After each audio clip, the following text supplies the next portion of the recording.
Tarot, bunch of old nonsense, right? Just like astrology and star signs and all that sort of thing, horoscopes. Well, no, not really. I know a lot of people think it's a bit absurd and it's a bit silly, and a lot of people are quite shocked when I say that I like to do tarot regularly. They think, Ben, why are you doing tarot? You go to art galleries, you listen to jazz, you read, great literature. And I say, yeah, the same reason that I do that is that's why I do the tarot. It's all about making the poetic practical. It's all about plumbing the depths of your psychology. And just like you can walk into an art gallery and the different art that you're drawn to can tell you about your unique position in life right now, can help you solve your problems. It's the same way you can read literature, great literature and great works of art as though it were non-fiction, as though it was self-help. You can do this with tarot as well. So I don't really like it when people crap on things like tarot. I think it's quite different from, for example, going to a medium. I went to a medium experience once and there was a real strong aspect of charlatanism.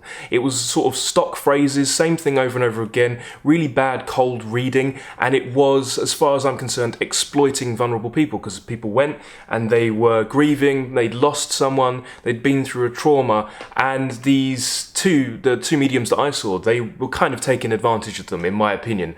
And I think maybe there's some of that in the tarot world. I've never done a formal reading. I've had friends do readings for me. I've done readings for myself. I've done readings for other people. I've not paid any money to do tarot. And the way that I experience tarot is, perhaps it's a unique experience. Maybe you can tell me if you've thought about this yourself. But there's no godly element, even though I do believe in a god. There's no religious or spiritual. There's no divination. It is literally all about helping you solve your problems by interpreting the cards. And there are two main methods of doing that, which I'm going to show you in this video. Now, the thing about tarot is it's been around for a long time. It's been traced all the way back to the Egyptians, and it was really popular in sort of Renaissance Italy.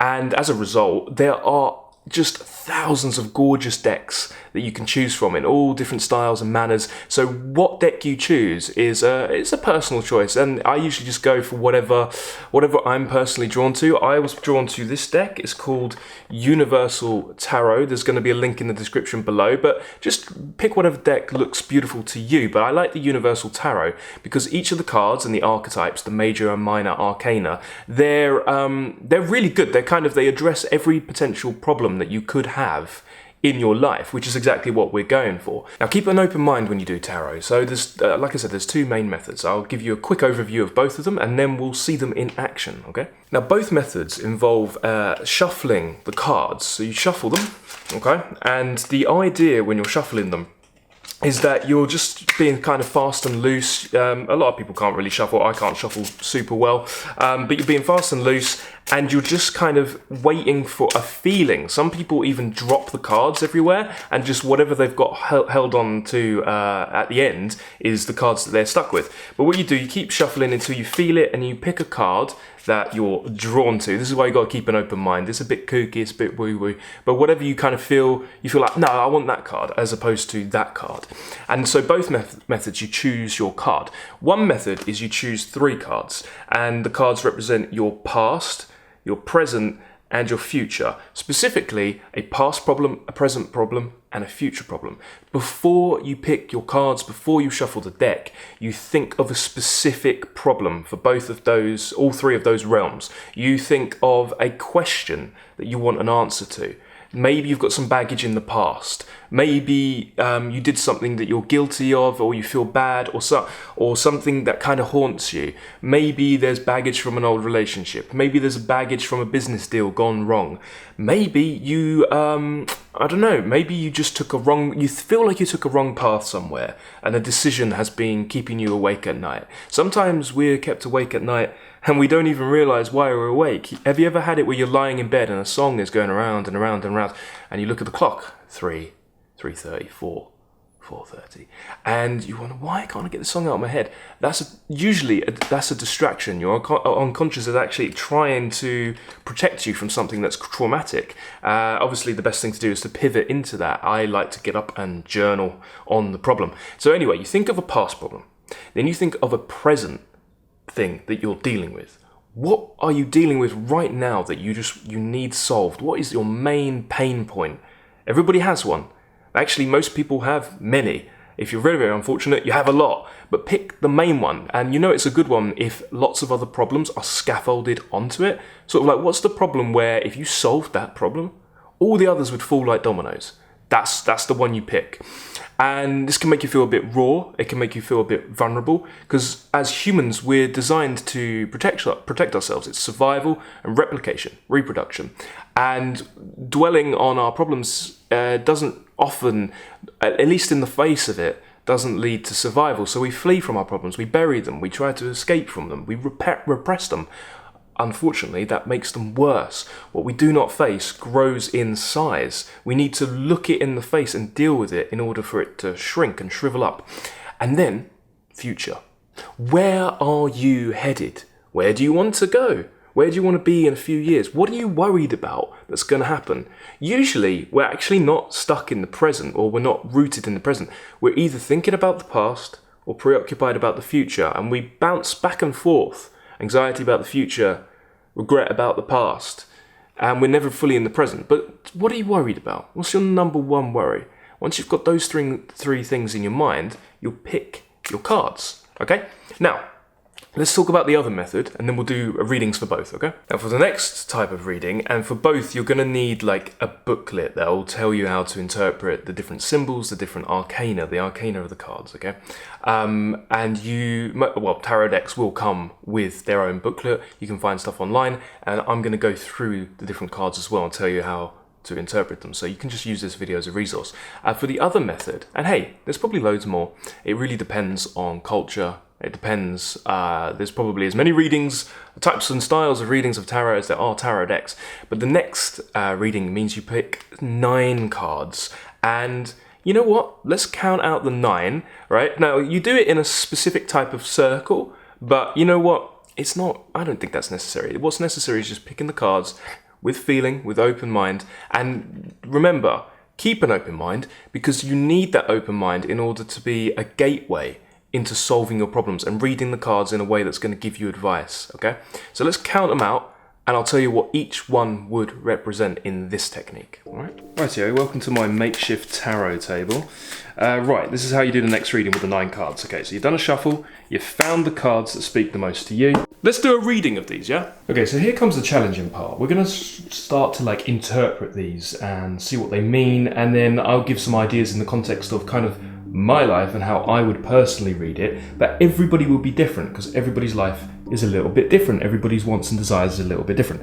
Anyway, so let's start with the first one. This is representative of the starting point in your life.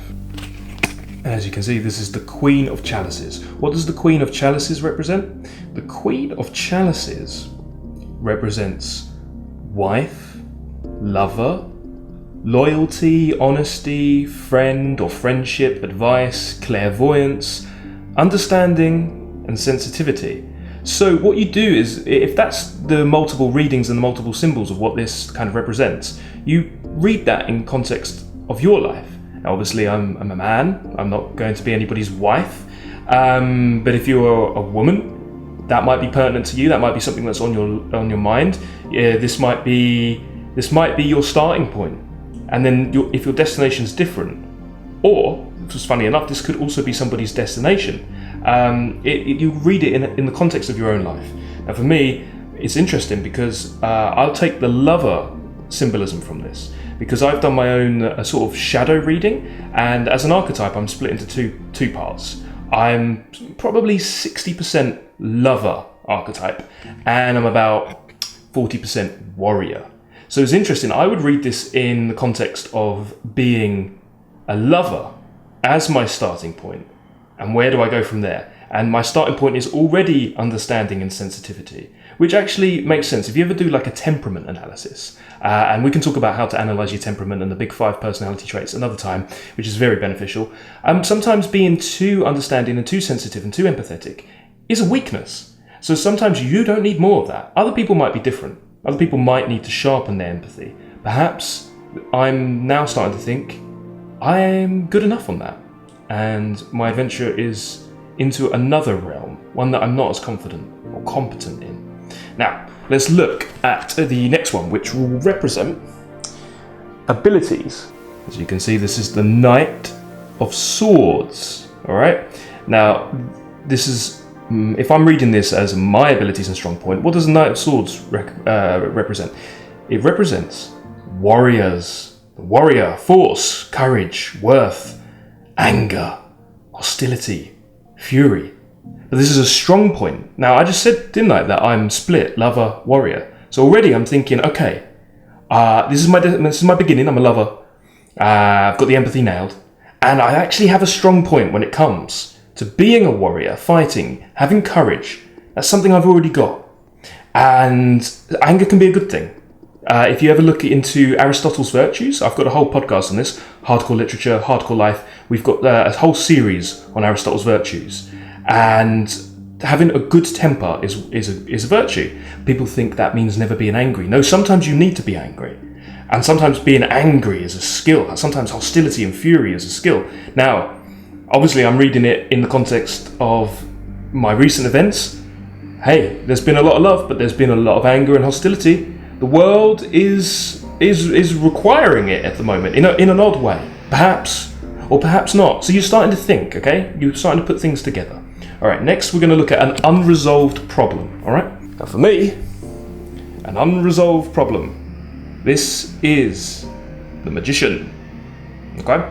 So what does the magician represent? The magician represents initiative, spiritual presence, ability, shrewdness, will, and free thinking, beginning undertakings, and brilliant ideas. So, right, I know I'm a lover. I know that anger is my strong point. But what's a problem that I need to resolve? To do with spiritual presence. I mean, you might think it's initiative. You might think it's will and free thinking. A lot of people do need to start thinking for themselves. And we live in a very black and white world at the moment without nuance, without grey. So that might apply to a lot of people. I think I don't need that. I think it's about spiritual presence. And I've thought this a lot. I've thought I need more stillness. I need a meditative practice. I need to get back into my breathing. I used to do something called Wim Hof breathing. I need to do meditative running, run through nature, present, no music, focusing on the movement. Okay? Now you're putting your life together, block by block, building blocks. Okay? Can you see how this is coming together? Next one we're going to look at is the external influences. All right? And for me, the external influences are represented by, if you can see this coming into focus, the hermit. All right? The hermit represents inner search, solitude, isolation, spirituality again, abandonment, silence, chastity, separation from material goods, answers within oneself, temptation, sacrifice. What's interesting is whenever I do a reading for myself, I always get a lot of sacrificial stuff. All right? So, perhaps external influences upon me are pushing me into sacrifice. Is it a good thing? Is it a bad thing? I don't know. Maybe the cards will help me figure that out. Maybe because of the external influences of the world, I've got to go into solitude and into isolation, into inner search. And again, I think this would be true for a lot of people, but I think the good thing about this year, it's currently 2020, COVID changed the world. I think this was a wake-up call for people. But the only way you can answer that wake-up call is if you go within. And this year I've learned a lot about being detached from material goods. And that's the external influence. Anyway, we're piecing it together. The next one is about the talents that are still ignored. What does that mean? That means you have some talents within you, but you've been ignoring them. And this is the Knave of Pentacles. That represents the student. It represents application, study, ability to learn. So, hey, I start to think, what talent do I have that am I ignoring? The thing is, I am very talented when it comes to studying and learning and applying myself. Perhaps I'm not doing that. I'm not tapping into the talent right now. I have it inside me, but I'm not doing it. So maybe I start thinking, I've got to plan more, research more when I do my projects, when I do my work. Put more work into it, become a student again, learn. And that couples with one of the other ones, which was representing undertakings and new beginnings. Okay, so you can see how it's all kind of forming together. Again, this is just me. Yours will be different when you do it for yourself. Okay. Next one, we're going to look at This is going to be weakness and bad habits. And what do we have here for weakness and bad habits? This is the 9 of Swords.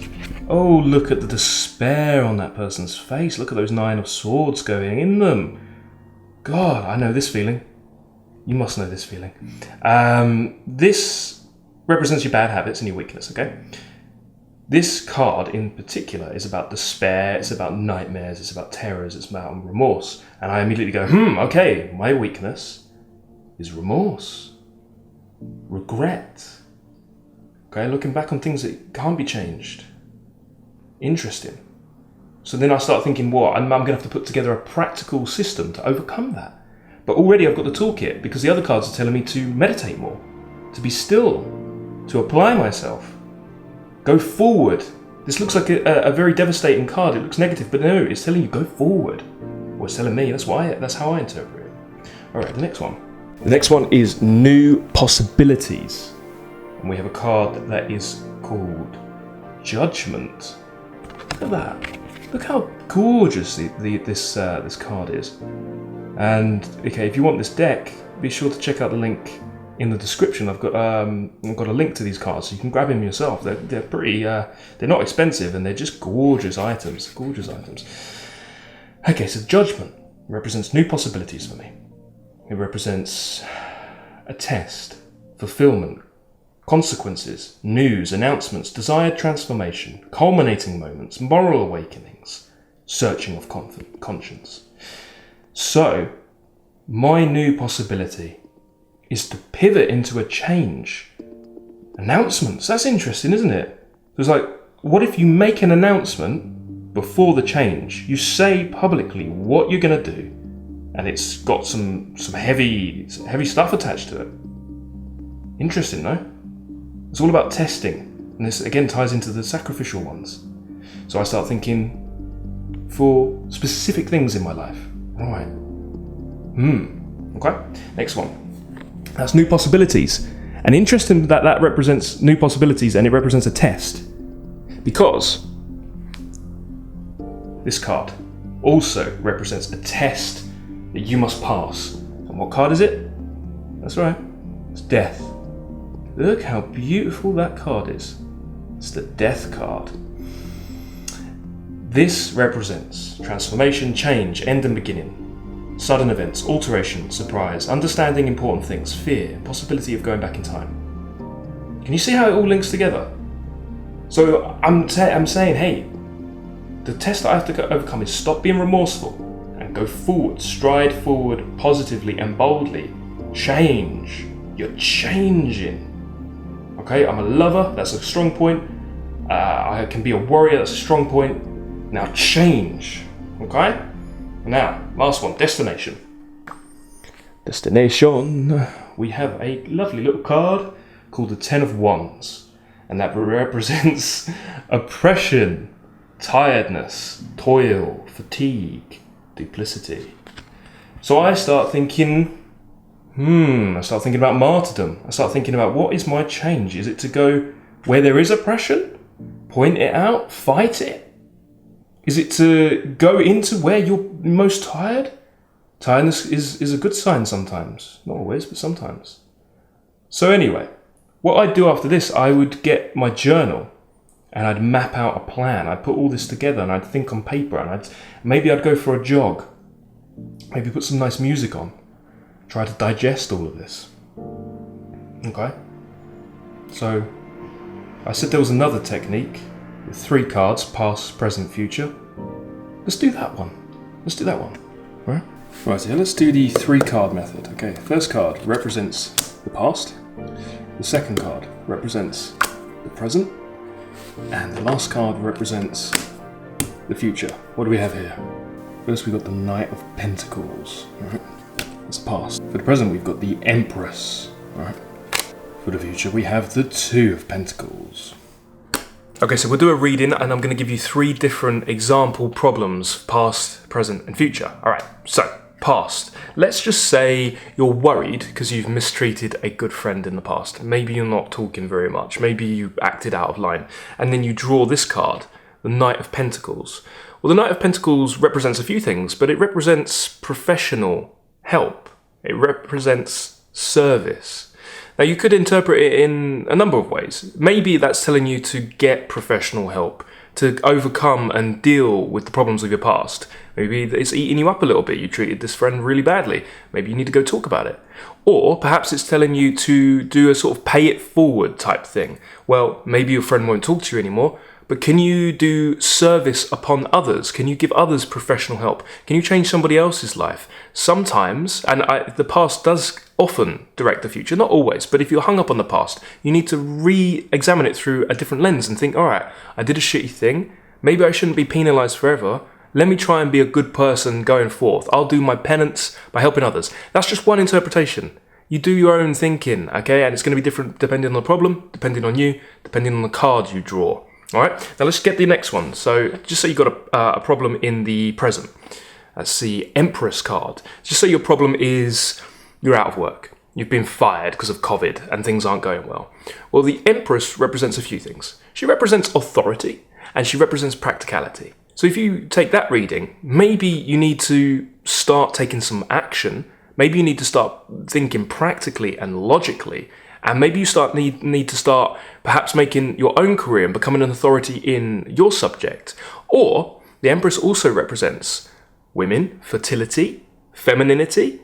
So maybe you're out of work, but maybe, again, this is all unique individual differences. Maybe you're a, 32-year-old lady.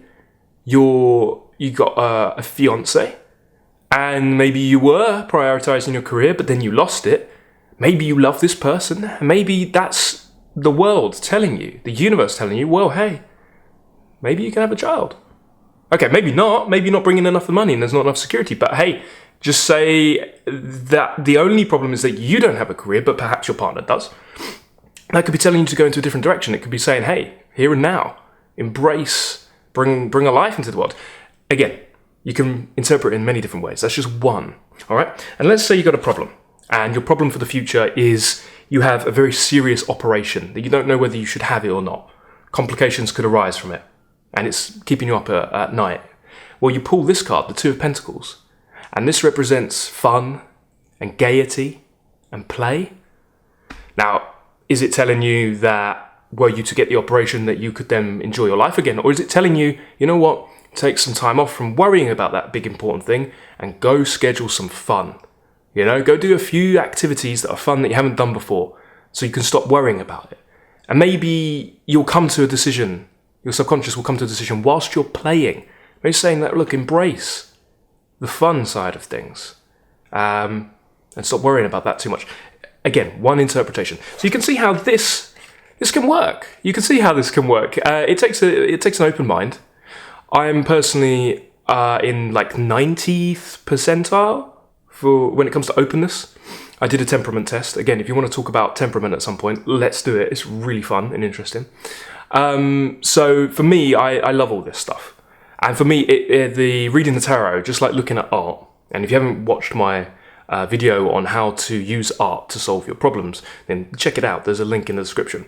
I love doing all this stuff. I like reading books and, like I said, making the poetic practical. I like getting life advice out of art, music, literature.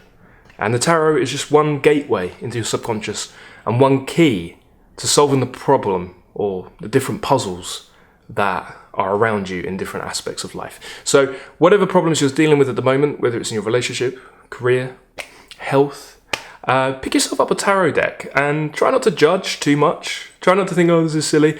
Have some fun with it, play around and see what you come up with. And please let me know if you do. I'd love to hear what you think about tarot as well. And if you found this video interesting, helpful, then please, I'd appreciate it if you hit the like button and subscribe, because that tells me to keep creating more content like this. Thank you very much for watching and have a lovely day.